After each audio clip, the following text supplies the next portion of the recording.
मंदिरांच्या पुराणात उल्लेखलेल्या 108 पीठांपैकी एक व महाराष्ट्रात असलेल्या देवींच्या 3.5 पीठांपैकी एक आहे. मंदिराच्या मांडणीवरून हे चालुक्यांच्या काळात इसवी सन 600 ते 700 मध्ये बांधले असण्याची शक्यता आहे. मंदिराचे पहिले बांधकाम राष्ट्रकूट किंवा त्याआधीचा शिलाहार राजांनी सुमारे 8व्या शतकात केले असावे.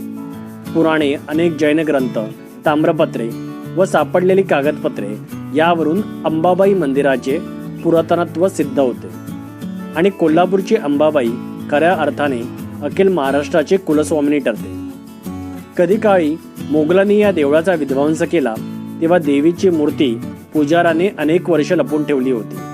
पुढे संभाजी महाराज यांच्या कारकिर्दीत इसवी सन 1715 ते 1722 या कालखंडात मंदिराचे पुनर्जीवन करण्यात आले.